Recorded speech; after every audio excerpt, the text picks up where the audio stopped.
സുധാമചരിതമാണ്. കുചേലോപാഖ്യാനം എന്നൊക്കെ പറയും. പക്ഷെ നമുക്ക് കുചേലൻ എന്ന് പറയണ്ട, അല്ലേ? സുധാമചരിതം എന്ന് പറഞ്ഞാൽ മതി. സുധാമ, നല്ല ധാമം കൊണ്ട് ഭഗവാനെ തന്നോട് ചേർത്ത് ബന്ധിച്ചവൻ അല്ലേ സുധാമ, അല്ലേ? പ്രേമമാകുന്ന ആ ചരടുകൊണ്ട്, ഭക്തിയാകുന്ന ആ ചരടുകൊണ്ട് ഭഗവാനെ ഒരിക്കലും വിട്ടുപോകാത്ത രീതിയിൽ തന്നോട് ബന്ധിച്ചവനാണ് സുധാമ. നമ്മൾ പറയുമ്പോൾ പറയും പരമദരിദ്രനായിരുന്നു. ഒരിക്കലും അല്ല. സുധാമ ഒരിക്കലും ദരിദ്രനായിരുന്നില്ല. ദരിദ്രൻ എന്ന് പറഞ്ഞാൽ എന്താ? നമ്മുടെ ആഗ്രഹങ്ങൾക്കനുസരിച്ച് നമുക്ക് ജീവിക്കാൻ സാധിക്കാതെ വരുമ്പോൾ, നമ്മുടെ ആഗ്രഹങ്ങളുടെ പൂർത്തീകരണത്തിന് വേണ്ടി നമ്മുടെ കയ്യിൽ ധനമില്ലാതിരിക്കുമ്പോൾ, ധനം എന്തിനു വേണ്ടിയിട്ടാ? ആഗ്രഹങ്ങൾ നടത്താൻ വേണ്ടിയിട്ടല്ലേ? അപ്പോൾ അതിന് ധനമില്ലാതെ വരുമ്പോഴാണ് ദരിദ്രൻ എന്ന് പറയുക. ഇവിടെ പക്ഷെ സുധാമാവിനെ നമുക്ക് എങ്ങനെ ദരിദ്രൻ എന്ന് പറയാൻ പറ്റും? കാരണം സുധാമാവിന് ഒരാഗ്രഹവും ഇല്ല. എന്തെങ്കിലും ഒന്ന് വേണമെന്ന് തോന്നണ്ടേ? ഒന്നുമില്ല. യഥാർത്ഥത്തിൽ ദരിദ്രൻ എന്ന് പറയുന്നത് നമ്മളാണ്. എന്തൊക്കെ ഉണ്ടായാലും ഇനിയും എനിക്ക് അത് കിട്ടിയാലേ പറ്റുള്ളൂ, ഇനിയും എനിക്ക് അത് വേണം, ഇനി എനിക്ക് അത് വേണം എന്ന് പറയുന്ന നമ്മളില്ലേ, യഥാർത്ഥത്തിൽ നമ്മളാണ് ദരിദ്രര്. സുധാമാവിൻ്റെ മനസ്സിൽ ഒരിക്കലും തോന്നിയിട്ടില്ല താൻ ആഹാരം കഴിച്ചിട്ടില്ലെന്നോ, തനിക്ക് നല്ലൊരു വീടില്ലെന്നോ, തനിക്ക് മാറ്റി കൊടുക്കാൻ ഒരു മുണ്ടില്ലല്ലോ, ഒന്നും സുധാമാവിന് തോന്നിയിട്ടില്ല. കാരണം എന്താണെന്നറിയോ? ഈ ചിന്തകൾ ഉള്ളിലേക്ക് വരാൻ സാധിക്കാത്ത അത്ര രീതിയിൽ ഭഗവാന്റെ സുധാമാവിൻ്റെ ഉള്ളിൽ ഭഗവാൻ നിറഞ്ഞു നിൽക്കണോ? നമ്മുടെ ഉള്ളിൽ എവിടെയുണ്ട് ഭഗവാൻ? ഒന്ന് നോക്കൂ. ഉള്ളിൻ്റെ ഉള്ളിലേക്ക് പറഞ്ഞിരിക്കുന്ന എൻ്റെ മുമ്പിൽ, എൻ്റെ ഉള്ളിലും കേട്ടുകൊണ്ടിരിക്കുന്ന നിങ്ങളുടെ ഉള്ളിലും എവിടെയാ ഭഗവാൻ ഇരിക്കുന്നത്? ഇവിടെ ഇരിക്കുമ്പോൾ ഈ സമയത്ത് നമ്മൾ ഇതിനെക്കുറിച്ച് പറയും, വിട്ടുപോയാൽ കഴിഞ്ഞില്ലേ, അല്ലേ? ആലോചിച്ച് നോക്കൂ. ഇവിടുന്ന് പോയി ചെരുപ്പിട്ടു 2 വളം അങ്ങ് കഴിഞ്ഞാൽ പിന്നെ നമുക്ക് പറയാനുള്ളത് എന്താ? സുധാമാവിന് അങ്ങനെയല്ല. ജീവിതം മുഴുവൻ ഭഗവാനെക്കുറിച്ചുള്ള സ്മരണ, ഭഗവാനെക്കുറിച്ചുള്ള ചിന്ത, അത് മാത്രമേ സുധാമാവിനുണ്ടായിരുന്നുള്ളൂ. സുധാമാവ് യഥാർത്ഥത്തിൽ ജീവിച്ചത് ഒരു 64 ദിവസം മാത്രം. അത്രയേ ഉള്ളൂ സുധാമാവിൻ്റെ ജീവിതം. അല്ലാതെ സുധാമാവ് ഒന്നും ഓർക്കണില്ല. എവിടെ വെച്ചാൽ സുധാമാവ് കണ്ടത് ഭഗവാനെ? ആ ഗുരുകുലത്തിൽ വെച്ചിട്ടാണ് ഇവർ തമ്മിൽ ആദ്യമായിട്ട് കാണണത്, അല്ലേ? ആ മധുരയിൽ നിന്ന്, വൃന്ദാവനത്തിൽ നിന്ന് മധുരയിൽ വന്ന് കംസനെ വധിച്ച്, അത് കഴിഞ്ഞ് കുട്ടികളോട് വസുദേവർ ചോദിക്കുക, നിങ്ങളെല്ലാം പഠിച്ചിട്ടുണ്ടോ? എന്തൊക്കെ പഠിച്ചു കുട്ടികളെ? പിന്നെ കൃഷ്ണൻ പറഞ്ഞു, എനിക്കെല്ലാം അറിയാം. എന്തറിയാം? പശുവിനെ കെട്ടാനറിയാം, തൈര് കലക്കാനറിയാം, അല്ലേ? വേദങ്ങൾ അറിയോ? വേദങ്ങളോ എന്ന് വെച്ചാൽ എന്താ എന്നാ ചോദിച്ചു. അയ്യോ ദേവകി, ഈ കുട്ടികളൊന്നും പഠിച്ചിട്ടില്ല കേട്ടോ, നമുക്കിതാ ഗുരുകുലത്തിൽ കൊണ്ടാക്കണമെന്ന് പറഞ്ഞ് സന്ദീപനി മഹർഷിയുടെ ആശ്രമത്തിൽ ചെല്ലുമ്പോഴാണ് അവിടെ വെച്ചാണ് ആദ്യമായിട്ട് സുധാമാവുമായിട്ട്, അല്ലെങ്കിൽ സുധാമാവ് ഭഗവാനെ കാണുന്നത്. എത്ര മനോഹരമായ ഒരു രംഗമായിരുന്നു അതെന്നറിയോ? അവിടെ കണ്ടപ്പോൾ തന്നെ സുധാമാവിനും കൃഷ്ണനും പരസ്പരം അങ്ങോട്ടും ഇങ്ങോട്ടും അത്രയ്ക്കിഷ്ടമായി. വിട്ടിട്ടില്ല. 64 ദിവസം മുഴുവൻ കൃഷ്ണൻ സുധാമാവിൻ്റെ കൂടെയായിരുന്നു. ബലരാമേട്ടാ, ഇനി നമുക്ക് അവിടെ തിരിച്ച് മധുരയിൽ ചെന്നിട്ട് കൂട്ടുകൂടാട്ടോ, ഞാൻ ഈ സുധാമാവിൻ്റെ കൂടെ നടന്നോട്ടെ എന്നാ ചോദിച്ചത്. എവിടെ പോയാലും രണ്ടുപേരും ഒപ്പം, ഒന്നിച്ച് കിടക്കുമ്പോഴും ഒന്നിച്ച് ഭക്ഷണം കഴിക്കുമ്പോഴും ഒന്നിച്ച് ജോലികൾ ചെയ്യുമ്പോഴും, ആ ഗുരുവിൻ്റെ വീട്ടിലെ ജോലികളെല്ലാം ചെയ്യണം കുട്ടികൾ. അങ്ങനെ ചെയ്യുമ്പോഴും എല്ലാം എന്താ, ഇവരൊന്നിച്ചാ, സുധാമാവ് ഒന്നിച്ച. അവസാനം സുധാമാവിന് ഗുരുദക്ഷിണ കൊടുക്കാൻ നിവൃത്തിയില്ലാതെയാണ് സുധാമാവ് അവിടെ വർഷങ്ങളായിട്ട് താമസിച്ചു വരണു. അവസാനം ഗുരുദക്ഷിണ കൊടുത്തതോ, ഗുരുവിൻ്റെ 12 വർഷം മുമ്പ് പ്രഭാസത്തിൽ നഷ്ടപ്പെട്ടു പോയ ഏകപുത്രനെ ആയുസ്സറ്റ യമൻ കൊണ്ടുപോയതാ. ആ യമൻ്റെ ഗൃഹത്തിൽ ചെന്ന് ഭഗവാൻ അതിനെ കൂട്ടിക്കൊണ്ടുവന്നു എന്ന് പറഞ്ഞാലോ, കാലത്തെ തിരിച്ചു വെച്ചു ഭഗവാൻ അവിടെ. ആ കുട്ടിയെ തിരിച്ചു കൊണ്ടുവന്ന് ഗുരുദക്ഷിണയായി ആ ഗുരുവിന് സമർപ്പിക്കുമ്പോൾ തൻ്റെയും ഏട്ടൻ്റെയും നടുക്ക് സുധാമാവിനെയും പിടിച്ചു നിർത്തി. സുധാമാവിൻ്റെയും ഞങ്ങളുടെയും ഗുരുദക്ഷിണ അവിടുന്ന് സ്വീകരിച്ചാലും എന്ന് പറഞ്ഞാണ് നമസ്കരിക്കുന്നത്, അല്ലേ? ഭഗവാൻ കൂടെ ഉണ്ടെങ്കിൽ അല്ലാതെ ഇങ്ങനെ ഒരു ദക്ഷിണ കൊടുക്കാൻ ആർക്ക് സാധിക്കും? ആർക്കാ സാധിക്കുക ഇങ്ങനെ ഒരു ദക്ഷിണ കൊടുക്കാൻ? അവിടെ നിന്ന് പിരിയുമ്പോൾ ഭഗവാൻ പറഞ്ഞു സുധാമാവിനോട്, സുധാമാവേ, ഞാൻ ഒരിക്കലും അവിടുത്തെ മറക്കില്ല കേട്ടോ, ഞാൻ ദാ ദ്വാരകയിൽ കുറേ കാര്യങ്ങളുണ്ടാവും, അവിടത്തേക്ക് പ്രത്യേകിച്ച് അങ്ങനെയൊന്നുമില്ലല്ലോ, ഇടയ്ക്കിടയ്ക്ക് എന്നെ വന്ന് കാണണം കേട്ടോ, ഇടയ്ക്കിടയ്ക്ക് വരണേ ദ്വാരകയിലേക്ക് എന്നൊക്കെ പറഞ്ഞിട്ടാണ് തിരിച്ചു പോയത്. മധുരയിലേക്ക് വരണം എന്നൊക്കെ പറഞ്ഞാണ് തിരിച്ചു പോയത്. പക്ഷെ സുദാമാവ് ഒരിക്കലും ഭഗവാനെ കാണാൻ വേണ്ടി പോയിട്ടില്ല. കാരണം ഭഗവാനെ കാണാൻ മധുര വരെ പോകണമെന്ന് തോന്നിയിട്ടേ ഇല്ല. ഇപ്പതാ ദ്വാരകയിലാണ്, ദ്വാരകയിലേക്ക് പോകണമെന്ന് തോന്നിയിട്ടില്ല. കാരണം എന്താണെന്നറിയോ? ഉള്ളിലൊന്ന് കണ്ണടച്ചാൽ ഭഗവാനുണ്ട്, പിന്നെ എന്തിനാ പോണത് ദ്വാരകയിലേക്ക്? ഉള്ളിൽ അങ്ങനെ ഭഗവാൻ നിറഞ്ഞു നിൽക്കണു. അതിനനുസരിച്ച് ബ്രഹ്മചര്യം കഴിഞ്ഞിറങ്ങി ഗൃഹസ്ഥാശ്രമത്തിലേക്ക് പ്രവേശിച്ചു, ഒരു വിവാഹം കഴിച്ചു. സമാനശീലാവിതീയ വല്ലഭ, നാരായണീയം പറയണു. അതേ ശീലം സുധാമാവിൻ്റെ പോലെ തന്നെ. പത്നിയെ വിളിക്കും, കല്യാണി വരൂ. എത്ര പ്രതീക്ഷയോടെയാണെന്നറിയോ കല്യാണി ചെന്നത് സുധാമാവിൻ്റെ അടുത്ത്. അവിടെ ഇരിക്കൂ. കേട്ടിട്ടുണ്ടോ ദ്വാരകാനാഥൻ? സുധാമാവിന് ഇതല്ലാതെ മറ്റൊരു കാര്യവും പറയാനില്ല. ഭാഗവതത്തിൽ സുധാമാവിന് കുട്ടികളുണ്ട് എന്നൊന്നും പറഞ്ഞിട്ടില്ല. കേട്ടിട്ടുണ്ടോ ദ്വാരകാനാഥനെ കുറിച്ച്? കൂട്ടുകാരനാട്ടോ, എൻ്റെ കൂട്ടുകാരനാ. ഞങ്ങൾ 64 ദിവസം ഒന്നിച്ചായിരുന്നു. ഊണും ഉറക്കവും കളിയും പഠനവും എല്ലാം ഒന്നിച്ചായിരുന്നു എന്ന് പറഞ്ഞിട്ട് ആ ഗുരുകുലത്തിൽ നടക്കുന്ന ഓരോ കാര്യങ്ങളും ആ പത്നിയോട് പറയാണ്. അത് മാത്രമേ ഉള്ളൂ സുധാമാവിന് പറയാൻ, വേറെ ഒരക്ഷരം പറയാനില്ല. എന്നാൽ ഈ പത്നി പിറ്റേ ദിവസവും വിളിച്ച് കല്യാണി വരൂ എന്ന് പറയുമ്പോൾ വന്നിരിക്കുമ്പോൾ തലേ ദിവസം പറഞ്ഞ കാര്യങ്ങൾ തന്നെ പറയുമ്പോൾ, ഇതല്ലേ ഇന്നലെ അവിടുന്ന് പറഞ്ഞത്? നമ്മളൊക്കെ എങ്ങനെയല്ലേ, എത്ര പ്രാവശ്യമായി ഇത് തന്നെ പറയണു, ഇനി വേറെ എന്തെങ്കിലും പറയൂ എന്ന് പറയും. പക്ഷേ സുധാമാവിൻ്റെ പത്നി ഒരിക്കലും അത് പറഞ്ഞില്ല എന്ന് മാത്രമല്ല, ആദ്യമായിട്ട് കേൾക്കുന്നത് പോലെ അവിടെ ഇരുന്ന് സുധാമാവ് പറയുന്ന ആ ഭഗവാന്റെ കഥകൾ അങ്ങനെ കേട്ടു. ഇങ്ങനെ കാലം കടന്നു പോകുമ്പോൾ ഒന്നുമില്ല കഴിക്കാൻ, ഭക്ഷണം കഴിക്കാൻ ചിലപ്പോൾ ഒരാഴ്ചയൊക്കെ ആരുടെയും മുമ്പിൽ വിശക്കണോ, എന്തെങ്കിലും തരണമെന്നോ അല്ലെങ്കിൽ തനിക്ക് എന്തെങ്കിലും വേണോ എന്ന് പറഞ്ഞ് സുധാമാവോ ഭാര്യയോ ഇന്ന് വരെ കൈ നീട്ടിയിട്ടില്ല. ആരെങ്കിലും ബലമായി സുധാമാവിൻ്റെ മടിയഴിച്ച് ആ മടിയിൽ എന്തെങ്കിലും ഒന്ന് ഇട്ടു കൊടുത്താൽ ഭാര്യ നോക്കും വരുമ്പോൾ എന്തെങ്കിലും ഉണ്ടോ. 2 നേരം വയ്ക്കും അത്രേ. രാവിലെ ഇത്തിരി വെള്ളം വയ്ക്കും, വൈകുന്നേരം ഇന്നൊന്നും വേണ്ടാന്ന് വയ്ക്കും. അങ്ങനെ 2 നേരമാണ് സുധാമാവിൻ്റെ വീട്ടിൽ വെയ്പ്പ് എന്ന് പറയും. അങ്ങനെ കുറേ നാൾ അങ്ങനെ കഴിയുമ്പോൾ ഒരു ദിവസം സുധാമാവിൻ്റെ പത്നി ശ്രദ്ധിച്ചു, നടക്കാൻ വയ്യ പാവം, ശരീരം അങ്ങനെ എല്ലും തോലും മാത്രമായിട്ട് വേച്ചു പോണു. അവിടെ സുധാമാവിൻ്റെ പത്നിയുടെ ഒരു പ്രാർത്ഥനയുണ്ട്, ഭഗവാനെ ഒരു നേരമെങ്കിലും വയറ് നിറച്ച് ഇദ്ദേഹത്തിന് ഭക്ഷണം കൊടുക്കാനുള്ള ഒരു ഭാഗ്യം എനിക്കുണ്ടാവണേ. ഒരു നേരം മതി, അദ്ദേഹം ഒന്ന് എഴുന്നേറ്റ് നടക്കണ്ടേ, ജീവൻ ഉണ്ടാവണ്ടേ. അവിടുത്തെ കൂട്ടുകാരനല്ലേ, ഇദ്ദേഹം വന്ന് അവിടത്തോട് ഒരിക്കലും ഒന്നും ചോദിക്കില്ല. പക്ഷെ അവിടുന്ന് അറിഞ്ഞ സുധാമാവിൻ്റെ പത്നി അന്ന് അദ്ദേഹം ഭഗവാന്റെ കഥകൾ പറയുമ്പോൾ ചോദിച്ചു, അവിടുത്തെ കൂട്ടുകാരനല്ലേ ആണെന്നല്ലേ പറയണത്, എത്ര കാലമായി കണ്ടിട്ട് ഒന്ന് പോയി കാണാൻ അവിടത്തേക്ക് തോന്നണില്ലേ? അപ്പോൾ സുധാമാവ് ഭാര്യയോടൊന്നും പറഞ്ഞില്ല. പക്ഷെ സുധാമാവ് വിചാരിച്ചു, ഞാൻ എന്തിനാ ഇപ്പം കാണാൻ ദ്വാരക വരെ പോണത്? എൻ്റെ മനസ്സിലുണ്ടല്ലോ, ഞാനൊന്ന് കണ്ണടച്ചാൽ എൻ്റെ ഉള്ളിൽ കാണുന്നത് കൃഷ്ണനാണല്ലോ, ഞാനൊന്ന് കണ്ണ് തുറന്നാലും കാണുന്നതിലെല്ലാം ഈശ്വരനെ കാണണോ സുധാമാവ്?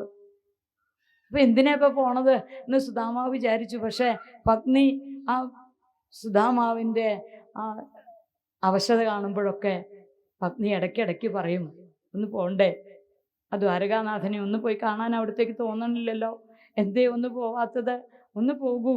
അങ്ങനെ പല പ്രാവശ്യം പറഞ്ഞപ്പോൾ സുധാമാവിന് തോന്നി, നാളെ പോവാം. സുധാമാവ് പറഞ്ഞു, നാളെ പോവാം. ഭഗവാന്റെ അടുത്തേക്ക് വെറും കൈയോടെ പോകാൻ പറ്റില്ല. അത് വെറും കൈയോടെ പോകാൻ പാടില്ലാത്ത ചില സ്ഥാനങ്ങളൊക്കെ ഭാഗവതത്തിൽ പറയും. അല്ലെ, ഗുരുവിനെ കാണാൻ പോകുമ്പോൾ വെറും കൈയോടെ പോകരുത്, ക്ഷേത്രത്തിലേക്ക് വരുമ്പോൾ വെറും കൈയോടെ വരരുത്, അല്ലേ, അതുപോലെ ഭഗവാനെ കാണാൻ പോകുമ്പോൾ വെറും കൈ, കുഞ്ഞുങ്ങളുള്ള സ്ഥലത്ത് വെറും കൈയോടെ പോകരുത്. ആരെങ്കിലും വരണം കാണുമ്പോൾ ബാഗൊക്കെ കാണുമ്പോൾ അവരവർക്ക് മിഠായി ഉണ്ടാവും, ഒരു മിഠായി കിട്ടും എന്നവർ വിചാരിക്കും.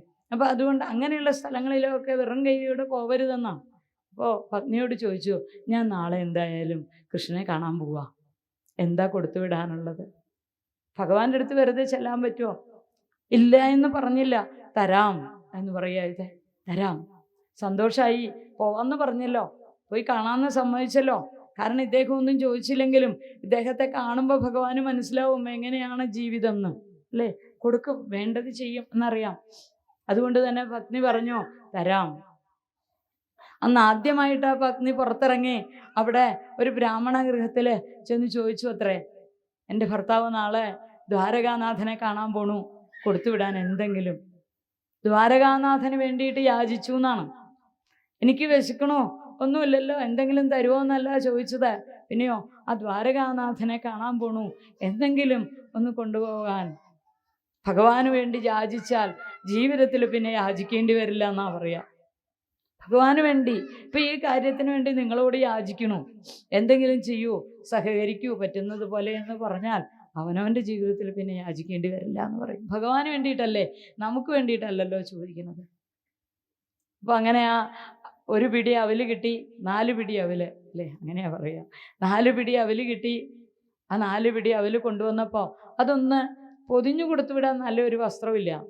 തൻ്റെ തന്നെ ആ ചേലയൊന്ന് കീറി അതിൻ്റെ ഒരു ഭാഗത്ത് അതങ്ങനെ ഒരു കിഴിയാക്കി വെക്കുമ്പോൾ ആ സുധാമാവിൻ്റെ പത്നിയുടെ ഒരു പ്രാർത്ഥന ഉണ്ടായിരുന്നു. ഇദ്ദേഹം അവിടുത്തോടൊന്നും ചോദിക്കില്ല. ഭഗവാനെ വന്നാൽ അവിടുത്തെ കാര്യം പറയുമ്പോൾ തന്നെ ഭക്തിയിൽ ഇത്ര മുഴുകിയിരിക്കുന്ന ഇദ്ദേഹം ഇനി നേരെ കാണുമ്പോൾ എനിക്ക് ഒന്നുമില്ല എന്ന് പറയുമോ? ഒന്നും പറയില്ല. ഇദ്ദേഹം ഒന്നും ചോദിക്കില്ല. പക്ഷെ അവിടുന്ന് എൻ്റെ ഈ മനസ്സ് കാണണേ, കണ്ണീര് കൂട്ടിയാണ്, ആ കണ്ണിൽ നിന്ന് കണ്ണുനീരും കൂടി ആ വിലുവിൽ വീണു എന്നാണ്. ആ കണ്ണുനീര് കൂട്ടിയാണ് പൊതിഞ്ഞത്. എൻ്റെ ഈ കണ്ണീര് അവിടുന്ന് കാണാതിരിക്കരുതേ ഭഗവാനെ. അദ്ദേഹത്തിന് ഒരു നേരമെങ്കിലും ഭക്ഷണം കൊടുക്കാൻ എനിക്ക് ഭാഗ്യം ഉണ്ടാവണേ എന്നാണ് പ്രാർത്ഥന. ഇതങ്ങനെ അതവിടെ വെച്ചു. പിറ്റേ ദിവസം രാവിലെ സുധാമാവ് പോവാൻ തുടങ്ങണു. ഞാനെന്നാ പോയിട്ട് വരാം, കല്യാണി എന്താ കൊടുക്കാനുള്ളത് തരൂ. അപ്പോഴേക്ക് സുധാമാവിൻ്റെ പത്നി ആ അവൽക്കിഴി കൊണ്ടുവന്ന് കൊടുത്തു. ആ കൊടുക്കുന്ന സമയത്ത് അവരുടെ ഒരു പ്രാർത്ഥന ഉണ്ടായിരുന്നു. അതിൽ ഭഗവാനെ ഇത് കാണാതിരിക്കരുതേ എന്നുള്ളൊരു പ്രാർത്ഥന. സുധാമാവ് കിഴി വാങ്ങി ദ്വാരകയിലേക്ക് പോണ വഴി മുഴുവൻ സുധാമാവ് വിചാരിച്ചു, ഞാൻ ചെല്ലുമ്പോൾ ഭഗവാൻ എന്നെ കണ്ടാൽ മനസ്സിലാവുമോ? എത്ര കൊല്ലായി കണ്ടിട്ട്. ഇതുപോലെ ഒരു 2 സുഹൃത്തുക്കൾ ഇതിനു മുമ്പുണ്ടായിരുന്നു, ദ്രോണരും ദ്രുപദനും. അക്കാര്യമൊക്കെ മനസ്സിലൂടെ കടന്നുപോയി. എങ്ങനെയായിരിക്കും എന്നെ കണ്ടാൽ അറിയോ? കൃഷ്ണൻ ദ്വാരകാനാഥനാണ്, സാധാരണ ഒരാളല്ല. അങ്ങനെയൊക്കെ വിചാരിച്ചതാ ദ്വാരകയിൽ തോണിയൊക്കെ കടന്നു പോണത്രേ. പക്ഷെ അവിടെ എങ്ങനെയാണെന്ന് വെച്ചാൽ ദ്വാരകയിൽ ഏറ്റവും കൂടുതൽ പ്രാധാന്യം കൊടുക്കുന്നത് ബ്രാഹ്മണനാണെന്ന് പറയും. ഭഗവാൻ എന്നും ബ്രാഹ്മണ ഭക്തനാണ്. ഒരു ബ്രാഹ്മണൻ വന്നാൽ അവിടെ ഒരു തരത്തിലും ഒരു വിഷമം ഉണ്ടാകരുത് എന്നൊരു നിർബന്ധം ഭഗവാനുണ്ട്. അതവിടെ എല്ലാവർക്കും അറിയുകയും ചെയ്യാം. അതുകൊണ്ട് തന്നെ ആ തോണി കടന്ന് അക്കരെ ഒന്നും കൊടുക്കേണ്ടി വന്നില്ല. ബ്രാഹ്മണനെ കണ്ട പോലെ അപ്പം തന്നെ അപ്പുറത്ത് കൊണ്ടാക്കി. അവിടെ ചെന്ന് ഇറങ്ങി ബോണുവിലിട്ട ഒരാൾ, എല്ലും തോലും മാത്രമേ ഉള്ളൂ, കീറി തുടങ്ങിയ വസ്ത്രം ധരിച്ചിരിക്കണു. മലിനമായ വസ്ത്രം എന്ന് പറയാൻ പാടില്ല, ബ്രാഹ്മണനല്ലേ അല്ലേ. അപ്പോഴേക്ക് ഓടി വന്നു ഭഗവാന്റെ പാർഷദന്മാര്, ഭടന്മാർ ഓടി വന്നു. അവിടത്തേക്ക് എങ്ങോട്ടാ പോകേണ്ടത്, ആരെയാ അവിടത്തേക്ക് കാണേണ്ടത്, എന്തേ വന്നത് എന്ന് ചോദിക്കുമ്പോൾ സുധാമാവ് പറഞ്ഞു, എനിക്ക് ആ ദ്വാരകാനാഥനെ ഒന്ന് കാണണം, അതിനാ വന്നത് എന്ന് പറഞ്ഞു. വരൂ എന്ന് പറഞ്ഞ് അവര് സുധാമാവിനെ കൂട്ടിക്കൊണ്ടു പോകുമ്പോൾ ഭഗവാൻ അവിടെ നിന്നേ അറിഞ്ഞു എന്നാണ്. തൻ്റെ കൂട്ടുകാരെന്താ വന്നിരിക്കണു തന്നെ അന്വേഷിച്ച്. അല്ലെങ്കിലും നമ്മൾ വീട്ടിൽ നിന്ന് ഇറങ്ങുമ്പോൾ ഭഗവാൻ അറിയില്ലേ നമ്മൾ ഇറങ്ങിയിരിക്കണത് അല്ലേ? നമ്മൾ പ്രത്യേകം പറയണുണ്ടോ, എല്ലാം അറിയുന്ന കണ്ണനോട് ഒന്നും പറയേണ്ട കാര്യമില്ല, കൂടെ നടന്നെല്ലാം കാണുന്നുണ്ട്. എല്ലാം കാണുന്നുണ്ട്, പ്രത്യേകിച്ച് ഒന്നും പറയേണ്ട ആവശ്യമില്ല. ഭഗവാൻ അവിടെ ആ 7 നില മാളിക മുകളിൽ നിന്ന് ഓടി വരുന്നതായിട്ടുള്ള രംഗമൊക്കെയാണ് രാമപുരത്ത് വാര്യര് വിശദീകരിക്കുന്നത്. ഓടി അങ്ങനെ വന്നു ഭഗവാൻ. അല്പം അങ്ങനെ നിന്ന് തൻ്റെ കൂട്ടുകാരനെ ഒന്ന് നോക്കി. സുധാമാവ്, ഈശ്വര താൻ മറന്നുപോയോ ഈ കോലം അല്ലേ, തനിക്കൊരു തെറ്റ് പറ്റിയോ എന്നുള്ള ഒരു ഭാവം ഭഗവാന്. എന്തുകൊണ്ടോ ശൗരി കണ്ണു നീരണിഞ്ഞു ധീരനായ ചെന്താമര കണ്ണനുണ്ടോ കരഞ്ഞിട്ടുള്ളൂ. എന്തിനാണോ ഭഗവാന്റെ കണ്ണിൽ നിന്ന് കണ്ണുനീരവിടെ വീണു. സുധാമാവിനെ കണ്ടപ്പോ കെട്ടിപ്പിടിച്ചു വന്ന് ഭഗവാൻ അങ്ങനെ വന്ന് സുധമാവിനെ അങ്ങനെ കെട്ടിപ്പിടിച്ചു തൻ്റെ മാറോട് ചേർത്ത് അങ്ങനെ നിർത്തുമ്പോൾ ഭാഗവതം പറയണു, ബ്രഹ്മാനന്ദം അനുഭവിച്ചത് ഭഗവാനാണത്രേ. സുധാമാവ് അങ്ങനെ ആലോചിക്കുക, താൻ എന്താ ഈ കാണുന്നത്, താൻ എന്താ ഈ കാണുന്നത്, തന്നെ എന്താ ഈ ചെയ്യണത് ഭഗവാൻ എന്ന് വിചാരിക്കണു. ദാ സുധാമാവിൻ്റെ തോളത്ത് തൻ്റെ ഇടത്തെ കൈ അങ്ങനെ ഇട്ട ആ സുധാമാവിൻ്റെ വലത്തെ കൈ തൻ്റെ കയ്യിൽ പിടിച്ച് തൻ്റെ നെഞ്ചോട് ചേർത്ത് സുധാമാവിനെ തൻ്റെ ശരീരത്തോട് ചേർത്ത് ഭഗവാൻ പറയാ, എത്ര കാലമായി ഈ സുധാമാവെ ഞാൻ അവിടെ നിന്ന് വരണതും കാത്തിരിക്കണു, എന്താ ഇത്രയും നാളായിട്ട് അവിടെ നിന്ന് വരാഞ്ഞത് എന്ന് പറഞ്ഞ് ആ കൈ പിടിച്ച് കൂട്ടിക്കൊണ്ടുപോയി രുക്മിണിയുമായി ശയിക്കുന്ന പര്യങ്കത്തിൽ ഇരുത്തിന്നാ. അവിടെ സാധാരണ ഒരാൾക്കും പ്രവേശനമില്ല.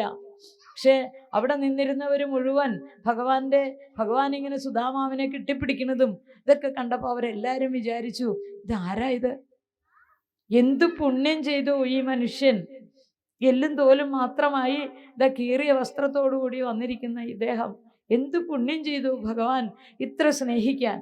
അതാ വിചാരിക്കുന്നത്. അങ്ങനെ ഇതാ കൂട്ടിക്കൊണ്ട് പോണു.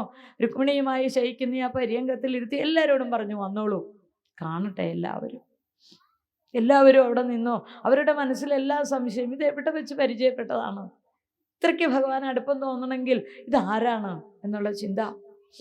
ഇതവിടെ സുധാമാവിനെ പിടിച്ച് ഭഗവാൻ ആ മെത്തയിലേക്ക് അങ്ങനെ ഇരുത്താൻ നോക്കുമ്പോൾ, ആട്ടുകെട്ടിലേക്ക് അങ്ങനെ ഇരുത്താൻ നോക്കുമ്പോൾ സുധാമാവ് ഇരിക്കില്ല. സുധാമാവ് ഭഗവാനെ തൊഴുത് പിടിച്ചിട്ട് ഞാൻ ഈ താഴെ ഇരുന്നോളാം എന്ന് പറഞ്ഞു സുധാമാവ് താഴെ ചമ്പറം പിടിഞ്ഞിരിക്കുക. ഭഗവാൻ പിന്നെയും പിടിച്ച് കയറ്റിയിരുത്തണു. സുധാമാവ് പറഞ്ഞു, വേണ്ട ഭഗവാനെ, ഞാനിവിടെ താഴെ ഇരിക്കട്ടെ, എന്നാ ഞാനും താഴെ ഇരിക്കാം. ഭഗവാൻ എന്നാ വരാം എന്നായി. അങ്ങനെ സുധാമാവിനെ പിടിച്ച് ആ ആട്ടുകെട്ടിൽ ഇരുത്തി ഭഗവാൻ അവിടെ അങ്ങനെ താഴെ ഇരിക്കണു. കണ്ടിട്ട് സുധാമാവ് തൊഴുത് പിടിച്ചുകൊണ്ടിരിക്കുന്ന സുധാമാവിൻ്റെ കണ്ണിൽ നിന്ന് കണ്ണുനീരങ്ങനെ വീഴണു. ശരീരം ആസകലം അങ്ങനെ രോമാഞ്ചം ഉണ്ടാവണു. എല്ലാവർക്കും അപ്പോഴും അത്ഭുതം. ഒരു നോട്ടം നോക്കി ആ രുക്മിണിയുടെ നേരെ. രുക്മിണി ഒരു തളിക പൂവ്, കിണ്ടി, സിന്ദൂരം എല്ലാം കൊണ്ടുവരണു.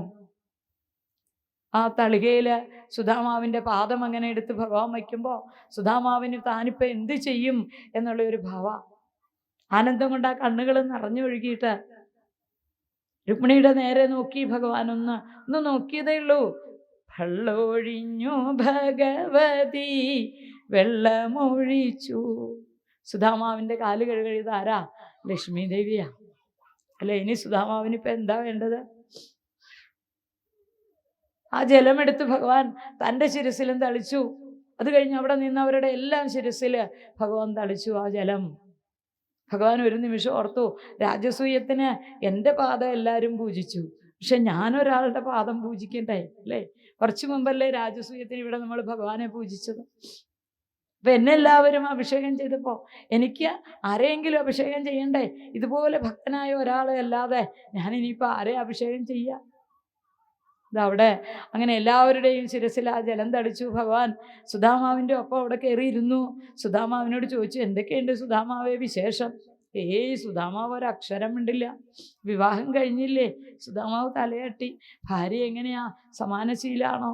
അതും തലയാട്ടി. ഒരക്ഷരം സുധാമാവ് മിണ്ടണില്ല. എന്നാ ഇനിയിപ്പോൾ ആ ഗുരുകുലത്തിലെ കാര്യം ഒന്ന് പറഞ്ഞു നോക്കാമെന്ന് ഭഗവാൻ വിചാരിച്ചു. അപ്പോൾ ഗുരുകുലത്തിലെ കാര്യം പറയാം. നമ്മളന്ന് വിറകൊടിക്കാൻ പോയത് സുധാമാവെ ഓർക്കണ്ടോ? ഒരു ദിവസം വൈകുന്നേരം ആയപ്പോൾ ഗുരുപത്നി പറയാം, വിറക് കുറവാണല്ലോ കുഞ്ഞുങ്ങളെ, ഇവിടെ അടുത്ത് എവിടെന്നെങ്കിലും എന്ന് പറഞ്ഞപ്പോൾ ഗുരുപത്നിയെ അത്ഭുതപ്പെടുത്തണം എന്ന് വിചാരിച്ച് നമ്മൾ കുറേ വിറക് വനത്തിലേക്ക് പോയിട്ട് എടുക്കാൻ നോക്കിയില്ലേ? അന്ന് ആ വനത്തിലേക്ക് കയറി അല്പസമയം കഴിഞ്ഞപ്പോൾ തന്നെ മഴ വന്നു. ഭയങ്കര മഴ, കാറ്റ്, ഇടിമിന്നൽ, വളരെ പെട്ടെന്ന് ഇരുട്ടായി. നമുക്ക് വഴിയറിയാതെ എങ്ങോട്ടാ പോകേണ്ടതെന്നറിയാതെ ആ തണുപ്പത്ത് അങ്ങനെ നമ്മൾ രണ്ടുപേരും കെട്ടിപ്പിടിച്ച് നിന്നില്ലേ സുധാമാവെ ഓർക്കണ്ടോ? അന്ന് അവിടെ നിന്ന് എന്നോട് പറഞ്ഞില്ലേ, കൃഷ്ണ പേടിക്കണ്ട, ഞാനുണ്ടല്ലോ കൂടെ. സുധാമാവെ എനിക്കെന്നാ സുധാമാവുള്ളത് കൊണ്ട് ഒരു പേടിയും തോന്നിയില്ല കേട്ടോ എന്ന് പറഞ്ഞു കൃഷ്ണൻ. എന്നിട്ട് വളരെ വൈകി വന്ന ഗുരു ചോദിച്ചു, കുട്ടികളെവിടെയെന്ന് ചോദിക്കുമ്പോൾ ഗുരുപത്നി വിറകിനായിട്ട് പോയതാണ് എന്ന് പറയുമ്പോൾ ഗുരു നമ്മളെ കാണാതെ വല്ലാതെ വിഷമിച്ച് ഇവിടെ നമ്മളെ അന്വേഷിച്ച് വന്നത് ഓർക്കുന്നുണ്ടോ? കൃഷ്ണ, സുധാമാവേ നിങ്ങൾ എവിടെയാണ് എന്ന് ചോദിച്ച് ഉറക്കെ ഗുരു വിളിച്ച വനത്തിലേക്ക് വരുമ്പോൾ നമ്മൾ വേഗം ആ വിറക് കെട്ടും എടുത്ത് ഗുരുവിൻ്റെ അടുത്തേക്ക് ഓടിച്ചെന്നത് സുധാമാവേ അവിടെ നിന്ന് ഓർക്കണുണ്ടോ? എന്നിട്ട് ഭഗവാൻ പറഞ്ഞു, നമ്മളെ കണ്ടപ്പോൾ ആ ഗുരു നമ്മുടെ തലയിലിരുന്ന വിറക് കെട്ടൊക്കെ വലിച്ചെറിഞ്ഞ് നമ്മളെ രണ്ടുപേരെയും അങ്ങനെ ചേർത്ത് മാറോട് ചേർത്ത് നമ്മുടെ രണ്ടുപേരുടെയും തലയിൽ അന്ന് കൈവച്ച് അനുഗ്രഹിച്ചില്ലേ സുധാമാവേ? ആ അനുഗ്രഹത്തിൻ്റെ ഫലമാണ് ഇന്ന് എനിക്കിങ്ങനെ ദ്വാരകാനാഥനായിട്ട് ഇരിക്കാൻ പറ്റണതും. സുധാമാവേ, ഒന്നുമില്ലെങ്കിലും അവിടുന്ന് നിറഞ്ഞ മനസ്സോടെ ഇത്രയും ആനന്ദമായിട്ട് ഈ സാഹചര്യത്തിൽ അവിടത്തേക്ക് ഇരിക്കാൻ സാധിച്ചതും ആ ഗുരുവിൻ്റെ അനുഗ്രഹമാണ് സുധാമാവേ. ഗുരോരനുഗ്രഹേണൈവ പുമാൻ പൂർണ്ണ പ്രശാന്തയേ. ഭഗവാനാണ് കേട്ടോ പറയണത്, അല്ലേ? ഇതാരാ പറഞ്ഞത്? ഭഗവാനാണ് പറഞ്ഞത്. നമുക്ക് പറഞ്ഞു തരികയാണ്. ഗുരുവിൻ്റെ അനുഗ്രഹത്തോടു കൂടി മാത്രമേ ആ ജീവിതത്തിൽ ഉയർന്നു വരാൻ സാധിക്കൂ എന്ന് നമുക്കൊരു പാഠം പറയാം. അല്ലാതെ ഭഗവാൻ, ഈ ലോക ഗുരു, എല്ലാവരുടെയും ഗുരുവായ ഭഗവാൻ ഇങ്ങനെ ഒരു നാടകം ആലോചിച്ച് നോക്കൂ. അപ്പം അങ്ങനെ സുധാമാവിന് അത് കഴിഞ്ഞപ്പോൾ സുധാമാവിനോട് ഭഗവാൻ ചോദിച്ചു, എന്താ സുധാമാവേ ഏട്ടത്തിയമ്മ എനിക്ക് തന്നു വിട്ടിരിക്കുന്നത്? എന്തായാലും ഒന്നും തരാതെ വിടില്ല എന്ന് എനിക്ക് നല്ല ഉറപ്പാണ്. സുധാമാവ് ചെന്നപ്പോൾ പോലെ ഓർക്കണ്ട്, തൻ്റെ ഈ കിഴി എങ്ങനെ ഈ ദ്വാരകാനാഥന് കൊടുക്കും?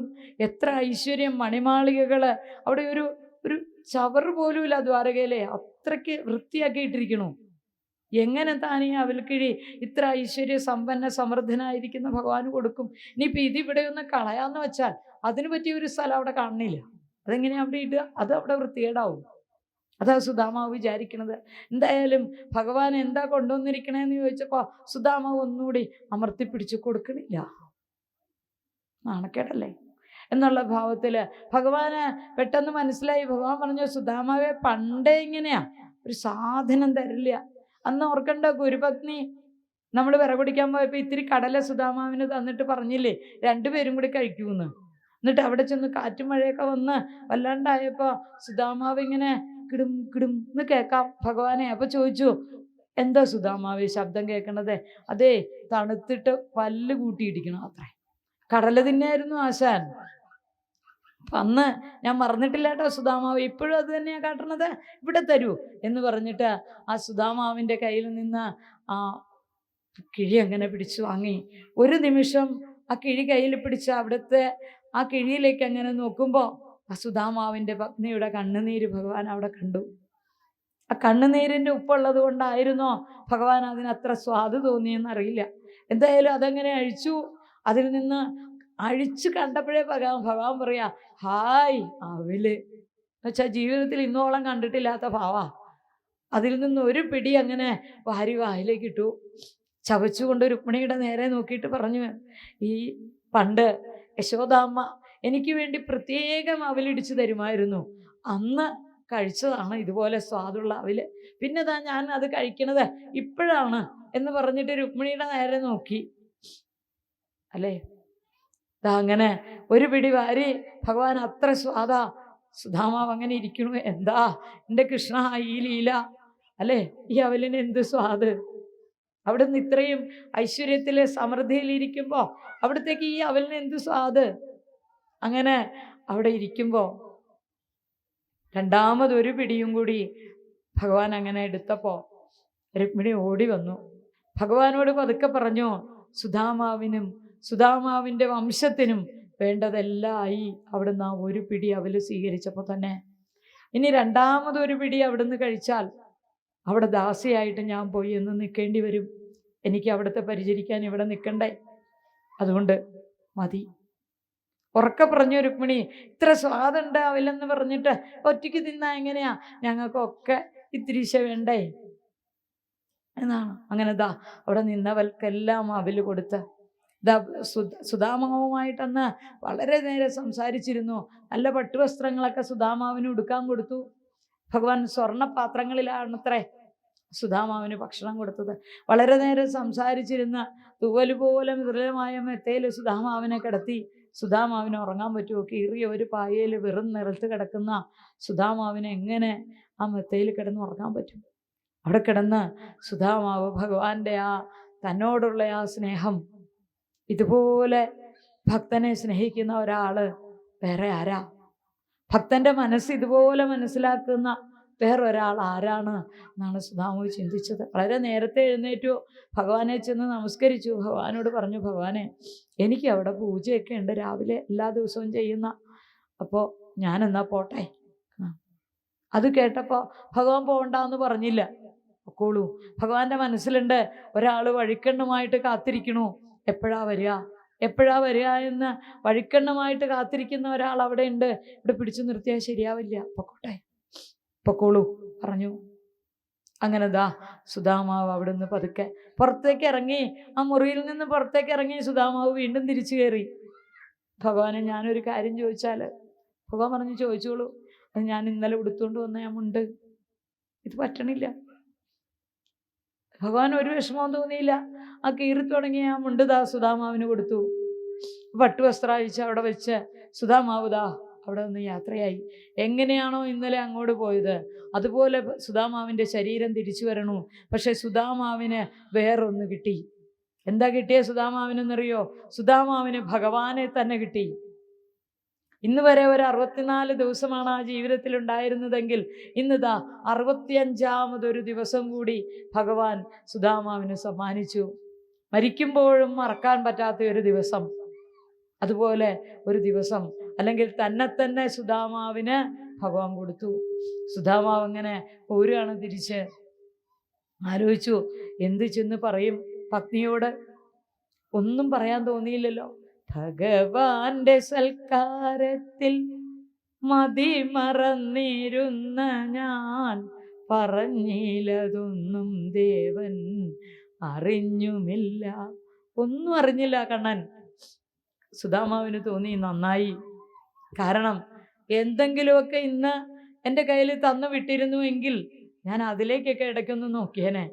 ഇതുപോലെ ഭഗവാനെ തന്നെ ചിന്തിച്ചുകൊണ്ട് പോരാൻ എനിക്ക് പറ്റിയെന്ന് വരില്ല. കാരണം കയ്യിലുള്ളത് ശ്രദ്ധിക്കില്ലേ. നന്നായി എനിക്കൊന്നും തരാതിരുന്നത് എന്ന് വിചാരിച്ച് തൻ്റെ ആ കൊട്ടാരത്തിൻ്റെ അടുത്തെത്തുമ്പോൾ സുധാമാവിന് തോന്നി, താൻ തിരിച്ചു ദ്വാരകയിലേക്കാണോ പോന്നിരിക്കുന്നത്? അറിയാതെ അങ്ങനെ ഭഗവാന്റെ ആ ഓർമ്മയിൽ വഴിയൊന്നും ശ്രദ്ധിക്കാതെ നടന്ന് വീണ്ടും തിരിച്ച് ദ്വാരകയിൽ ചെന്നോ? അതുപോലെയാണല്ലോ അവിടെ കാണുന്ന കൊട്ടാരം. അപ്പൊ നോക്കുമ്പോൾ അകത്തു നിന്ന് ഒരു സ്ത്രീ ഇറങ്ങി വരണു. കുറച്ചടുത്ത് വന്നപ്പോൾ മനസ്സിലായി തൻ്റെ പത്നിയാ. എന്താ ഈ കാണുന്നത്? പട്ടുവസ്ത്രമൊക്കെ ധരിച്ച് നല്ല സുന്ദരിയായി ധാരാളം ആഭരണങ്ങളൊക്കെ അണിഞ്ഞ് പരിചാരികളോടുകൂടെ വന്ന് നിൽക്കുമ്പോൾ സുധാമാവ് ചോദിച്ചു, എന്താ കല്യാണി ഇത്? പറഞ്ഞു, എനിക്കറിയില്ല എന്താന്ന്. ഇന്നലെ കിടക്കുമ്പോൾ എല്ലാം പഴയ പോലെ ആയിരുന്നു, ഇന്ന് രാവിലെ എഴുന്നേൽക്കുമ്പോൾ എല്ലാം ഇങ്ങനെ.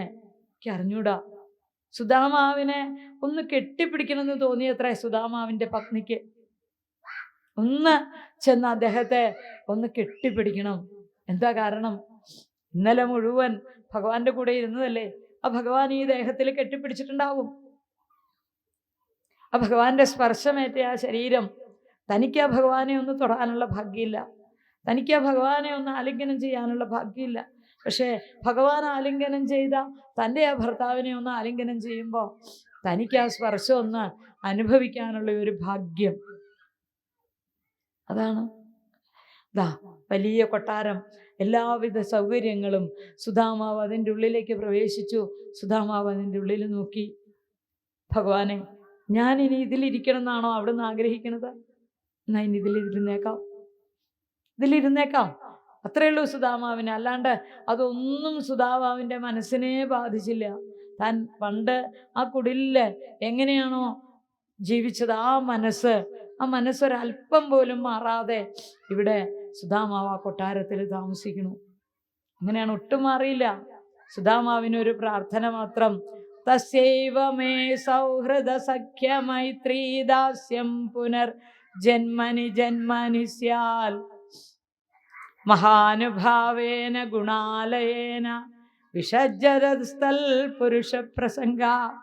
ഭഗവാനെ കൃഷ്ണ, ഇനി എത്ര ജന്മങ്ങൾ എനിക്കുണ്ടായിക്കോട്ടെ, ആ ജന്മങ്ങളിലെല്ലാം ഞാൻ അവിടുത്തെയാണ് എന്ന് പറയാവുന്ന രീതിയിൽ ഒരു ബന്ധം എനിക്ക് അവിടുത്തോടുണ്ടാവട്ടെ. അത് ഏത് രീതിയിലുള്ള ബന്ധമായാലും വേണ്ടില്ല, ഞാൻ കൃഷ്ണൻ്റെയാണ് കേട്ടോ. അത് സൗഹൃദമാവട്ടെ, മൈത്രി ആവട്ടെ, ദാസ്യമാവട്ടെ, എന്തായാലും അവിടുന്നുമായിട്ട് ഒരു ബന്ധം എനിക്ക് തരണേ. കൃഷ്ണൻ്റെ ആണ് ഞാൻ എന്ന് പറയാവുന്ന രീതിയിൽ അതാണ് സുദാമാവിൻ്റെ പ്രാർത്ഥന. ധാരാളം മുത്തശ്ശിമാര് ഇതാ കുട്ടികളുടെ കയ്യും പിടിച്ച് സുദാമാവിൻ്റെ കൊട്ടാരത്തിൽ വരും. സുദാമാവ് ഇരുന്ന് ഭഗവാന്റെ കഥകൾ പറയും. എത്ര രസമായിട്ട് ആ സുദാമാവ് ഭഗവാന്റെ കഥകൾ പറയാമെന്നറിയോ? അങ്ങനെ പറയുമ്പോൾ അവരെല്ലാം അത് കേട്ടിരിക്കും. ഇത് പോണ സമയത്ത് ഗംഭീര സദ്യ, കുട്ടികൾക്ക് വേറെ മിഠായി ഒക്കെ കൊടുത്തു വിടുമ്പോൾ മുത്തശ്ശിമാരോട് ആ കുട്ടികൾ ചോദിക്കും, എങ്ങനെയാ ഈ മുത്തശ്ശന് ഇത്രയും പൈസ ഉണ്ടായേ? ഈ മുത്തശ്ശന് ഇത്രയും വലിയ വീട് എങ്ങനെയാ കിട്ടിയത്? ഈ മുത്തശ്ശന് ഇത്രയും ദാനം ചെയ്യാൻ എല്ലാ ദിവസവും? അതെ. അപ്പോൾ ഇത് എവിടെ നിന്ന് കിട്ടിയെന്ന് ചോദിക്കുമ്പോൾ മുത്തശ്ശിമാർ പറയും, ഒന്നുമില്ലായിരുന്നു കേട്ടോ ഈ മുത്തശ്ശന്. നേരത്തെ ഒന്നുമില്ലായിരുന്നു ഈ മുത്തശ്ശന്. ഈശ്വരനെ ഭജിച്ചപ്പോ, കൃഷ്ണനെ വിളിച്ചപ്പോ ഇതെല്ലാം ഭഗവാൻ കൊടുത്തതാണെന്ന് പറയൂ അത്രേ. അങ്ങനെ സുദാമചരിതവും അവിടെ സമർപ്പിക്കണോ